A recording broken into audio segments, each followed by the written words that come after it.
Last time I went to Istanbul, I was almost taken. We were walking down the street, and as we're walking, there were these guys pushing everyone, like, to try and find us. Yeah. And it's weird because we're looking back, we're like, they're so hot, but like they're scary. Do you know what I mean? Like, we're just like, we were generally like, we're running, but we're like, oh my God, like, who are these hot guys following us? Hi guys, we're back. Today we're talking about the future of aesthetics. But it's sad because Snow's going away to Europe in like 2 weeks. 2.5. Oh, wait, no. 1.5 weeks. No, you're not. Yeah. So end of this week is the weekend and then I fly out on Sunday. That's not okay. Time's going by so quickly. I'm so excited. I'm going to be depressed. You know that? Yeah, but when I come back, you leave. You literally leave for 1.5 weeks. Yeah, I go to Dubai. But I'm only going for 8 days. That's reasonable. You're going for 2.5. Yeah. Yeah. Are you prepared? So I did my itinerary yesterday. I sat down with Arden and then I prepped a few things that we wanted to do. Yeah. You've been to Istanbul, right? Oh. I've been to Istanbul quite a fean times and I won't go back. Because Jai lived there, right? Yes, my sister lived there. But last time I went to Istanbul, I was almost taken. And I mean taken. What like do you the mean? movie. The movie Taken. Yeah. That was me. Like kidnapped? Yep. And I almost got hit by a car. Yeah. We were staying in this like gorgeous hotel on the Asian side. And every time my sister and I would come back to the hotel, the concierge would be like, oh, you're back. And I said, what do you mean? He goes, every time you come back, we are so surprised.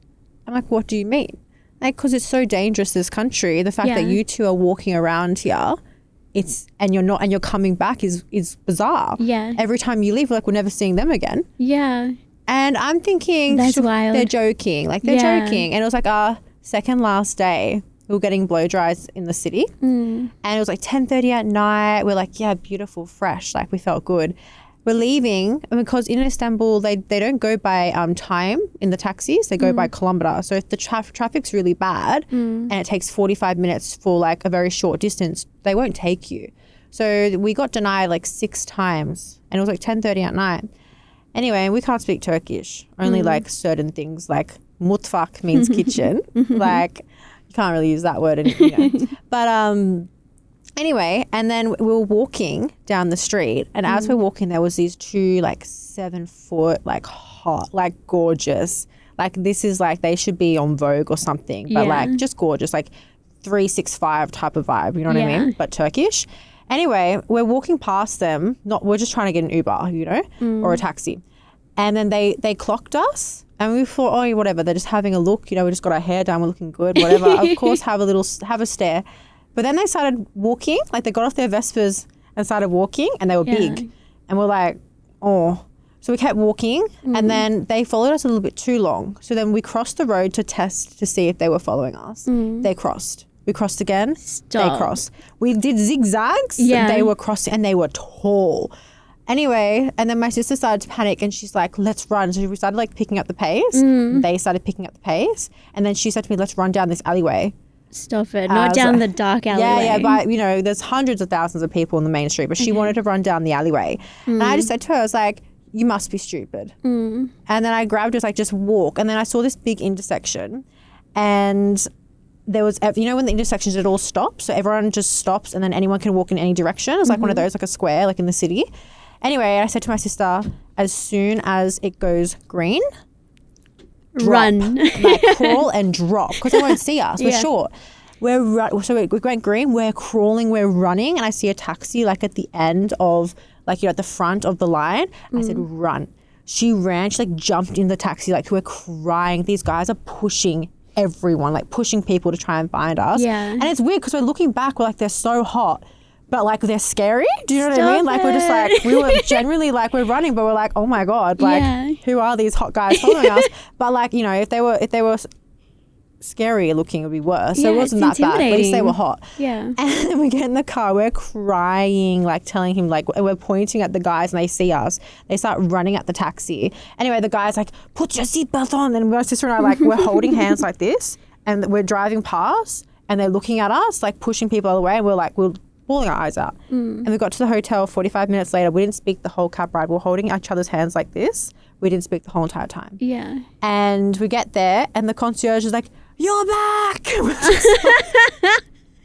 Oh my God, Jessie, stop. That doesn't give me any reassurance for my trip. And then when I got to the airport, I was hit by a taxi.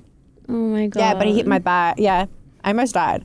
Twice in 24 hours. It was the concierge. Yeah. It was he jinxed us. Yeah, the evil eye. We were running around Istanbul like we would here, like during the day. Like we didn't think it was dangerous because she lived there for so many years. It's a dangerous country. It is. Yeah. So like, don't leave Arden. Don't go anywhere by yourself. Like, no, I'm going to be strapping myself to his hip. I'm getting you an air tag for your ankle so I can watch where you go. Because I'm telling you, like, Istanbul is beautiful. The people are really, really nice. The food's amazing. But at the end of the day, it's dangerous. Like, think of the movie Taken, because that was going to be me.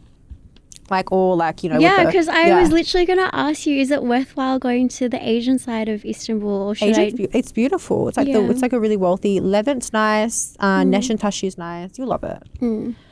So hopefully you come back and then we can, you know, continue to work together. That's okay. I like to think I have some street smarts, so you'll be fine. With an air tag. I should be fine. On you around your ankle in your shoe. That's so wild. That's okay. Nah. I'm not going to have any stories. I'm really, really mellow. Yeah. I'm just going to go to the tourist spots and then go back We were in a tourist spot, though. I was chasing Mykonos as well. Everyone, I don't know why it's me and my sister, but yeah, it's the second time. That's why I don't travel by myself. Yeah. The first thing I'm going to do is find the evil eye and then just stick it to my clothes. You'll be fine. Anyway, we'll get back to the future of aesthetics. Yeah, let's talk about it. Let's get into it. What do you think the future of aesthetics is looking like? I think the time of filler being overdone with the big duck lips and the big overfilled cheeks is done. Yeah. I think that's gone. Yeah.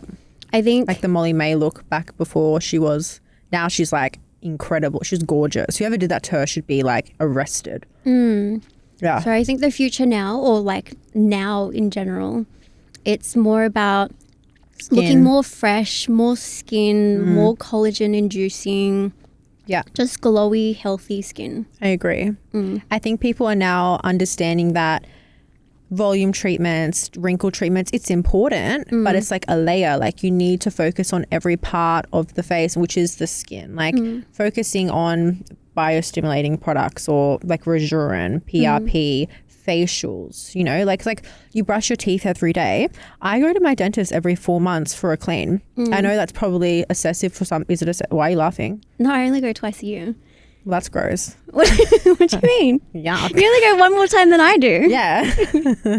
That's excessive. I think if you like, imagine like this is like if you kiss someone, you don't even know if they get their teeth professionally cleaned once or twice a year. Do you know what I mean? I think your oral hygiene is so important, and it's the same like for your skin treatments. Like you do your home care, you need to see your nurse or your doctor or whatever practitioner you see, and do every 12 weeks PRP, needling, things that are going to stimulate your tissue. It's going to reconnect those beautiful collagen and elastin that's going to create that glowy look, help with those fine lines, the pores, the pigmentation. If you're just focusing on volume treatments or wrinkle treatments, your skin is going to look like crepe paper. No, I agree with you. Like there's always a place for filler and Botox and wrinkle treatments and stuff like that. But if you're not looking after your skin and you're just doing wrinkle treatments and volume replacement treatments, then you're not going to have the really nice, refreshed, glowy, dewy, healthy skin underneath.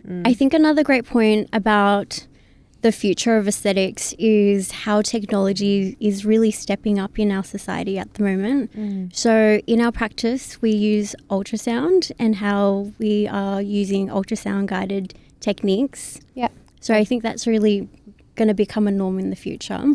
I think so. Like an ultrasound machine, it's expensive, but it's worth it. It increases client safety and precision, and you know, you're dissolving, say, volume products. At least you know where it is. You're not just going in blind. And if we're treating in like a high risk area, at least we can see where the artery is, have the ultrasound there, and really have the needle guided by the ultrasound, so we can have very precise techniques. Yeah, hopefully more clinics will bring that in. I think in the future, a lot of the clinics, or even all clinics, will have ultrasound. I think it's really important for people's safety, client safety. Yeah, I agree. And then how interesting would this be if AI in the near future started? Because right now, do you know how we don't have it in our clinic, but other clinics have the skin analysis machine? Yes. We looked into that one, didn't we? We did. Yeah. We did. I think it's like a really useful tool because it really assesses different layers of your skin. It assesses pigment, it assesses the redness in your skin, and then it could see any future underlying conditions that may pop up in the future. Like, let's just say it can see the pigment in your skin and see how through aging when it will come and resurface. Yeah. Love that. But what are your thoughts of AI? You know how we're talking to ChatGPT and AI is becoming a real thing right now.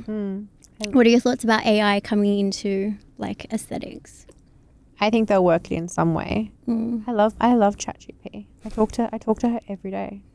Yeah, every day. Yeah, I love that. And I love, like, have you ever done? We've done this. Like, you put your face and your partner's face, and you give it to ChatGPT, and it makes what your child looks like. Like, it's going to be the same thing. Do you know what I mean? But like for aesthetic purposes, I think.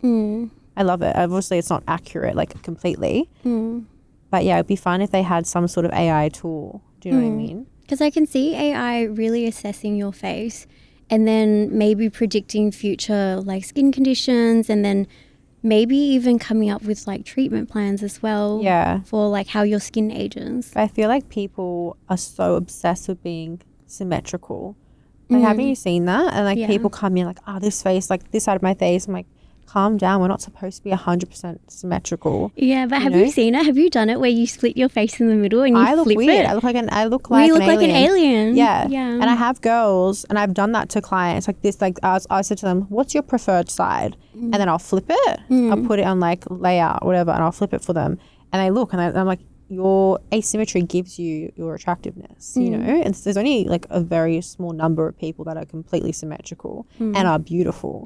But it would be interesting if they created some sort of system where, you know, and you can do it with like a measuring device, don't get me wrong, but it can map out on the face like where more volume is needed. But again, a computer's different to the human eye, I think. But it would be interesting. Like, I'd be interested to learn and see what they can bring up and what we can bring into the clinic.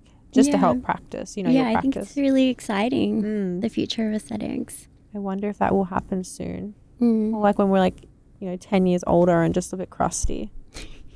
Could you imagine us in 10 years? I'm joking, we'll be beautiful still. But just, it'd be interesting. And then also another great point is sustainability in aesthetics. So people are more invested in cruelty-free products. They're also invested in biodegradable. Mainly the vegans. It is. Yeah, I've got a lot of clients who've asked me if our volume replacement product is vegan, or even our wrinkle treatments are vegan as well. One of ours is. Yes. Yes.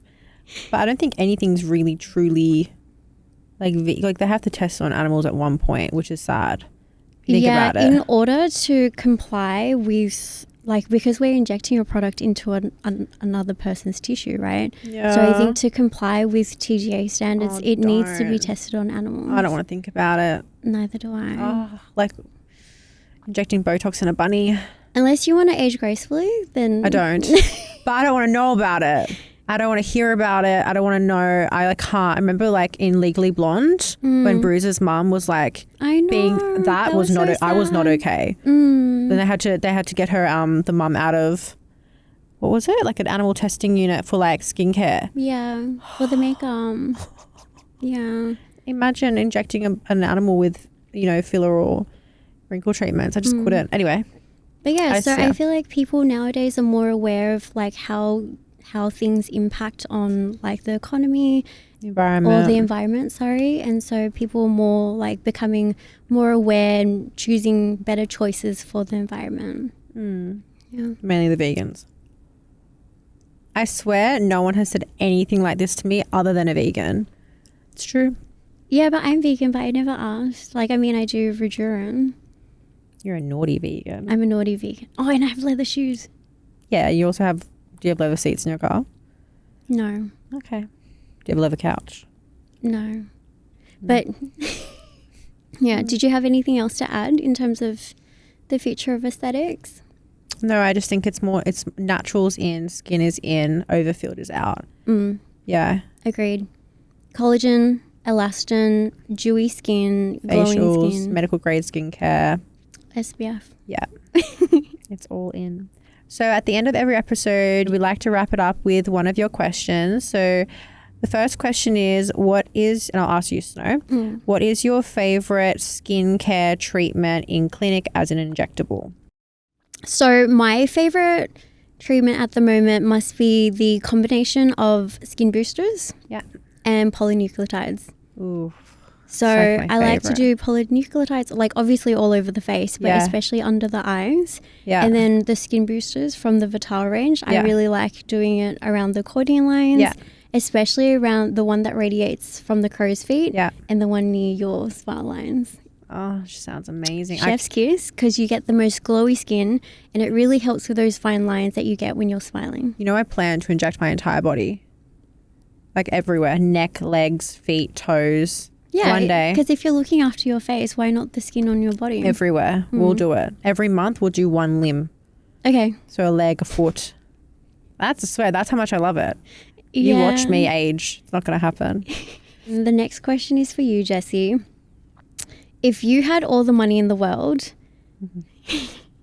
how would you implement AI in our clinic? Oh, I would like. Well, you know how I feel about ChatGPT. I love ChatGPT. It'd be amazing to have some sort of device that you can place, like it's like a camera system, and then basically you can show, because I feel like every client gets nervous hearing 1 mil or 2 mils, like, oh my God, like they're going to look like Frankenstein or something. It would be amazing to have some sort of system that can show their face what it would look like in stages of like 2 mils, 5 mils, 6 mils, whatever, and show them the process so then they can trust the process. I feel like people, they'll do 0.5 mil in each cheek. It's like, oh, nothing happened. I'm like, well, yeah, you thought you could treat, you know, your face with like a quarter of the amount of that you actually need. Do you know what I mean? So to show them step by step different like mils, it would give them a better understanding. And also, like, you know, with peels or needling, like what their skin texture could potentially look like, you know, I think that would be amazing. Yeah, that would be really cool. And that's a new way to start a treatment plan. Yeah, because it sets people's expectations. Right. And they know what to look forward to. It's the expectations that get me. Yeah. So I think that would just clear everything up, and it'll be easy. It'll be nice. Well, that's it, right? That's it for today. Thank you for listening, guys. Thank you for listening. We'll see you next time.